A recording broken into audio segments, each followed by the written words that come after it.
Dès le mois de mars, un courrier au gouvernement qui est sans réponse à ce jour pour demander un moratoire. Dans notre plan local d'urbanisme, en 2014, nous avons introduit la protection des établissements sensibles parce que la 5G arrive vraiment par la petite porte, et notamment à Grenoble où il y a des expérimentations qui ont été conduites et autorisées et conduites sans la validation des élus, sans la consultation même des élus, ce qui est dingue. Il y a des travaux, il y a une expérimentation avec le CEA, il modifie les antennes existantes pour sans simulation sur les faisceaux. Il leur permet d'occulter les autorisations de la mairie. On est d'ailleurs en conflit devant la justice avec les opérateurs. Aujourd'hui, il y a 2 recours gracieux contre les interdictions et 2 recours contentieux des opérateurs. On est là dans un truc qui est vraiment surréaliste, c'est-à-dire que la secrétaire d'État, 24 heures après la Convention citoyenne climat qui demandait un moratoire sur la 5G, elle s'assied sur la Convention citoyenne climat.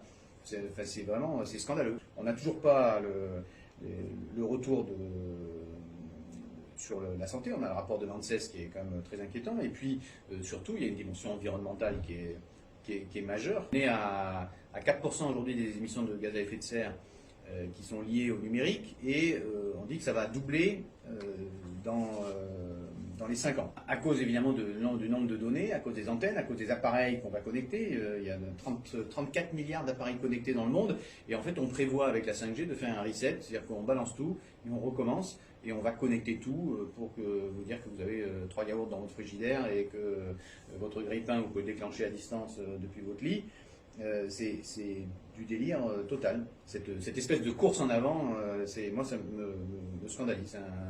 C'est un modèle de société aussi qu'on a derrière, puisque finalement c'est aussi ce qui permet de basculer dans cette smart city où on est plein de capteurs bourrés de partout. Pour moi, c'est une atteinte à la liberté. La technologie doit toujours être au service de l'humain, au service du projet de société.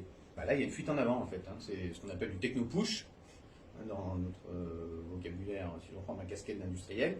Du techno-push, c'est que finalement, vous ne regardez pas le besoin des utilisateurs, vous ne regardez pas les usages, vous poussez votre techno et vous dites que c'est la techno qui va créer un nouveau besoin. On est exactement là-dedans, dans une situation qui est techno-économique.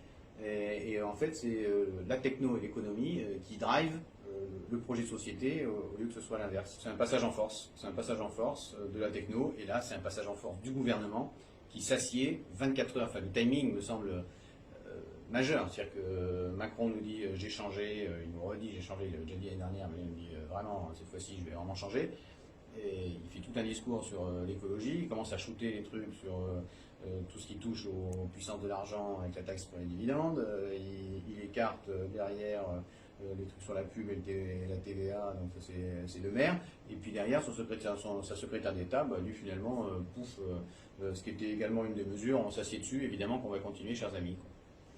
Pour moi, c'est scandaleux, et ça montre en fait le décalage total de ce gouvernement et de cette ligne politique qui continue en fait à protéger les puissances de l'argent, à protéger cette dimension, cette espèce de doxa technico-économique dans lesquelles le projet de société est complètement secondaire.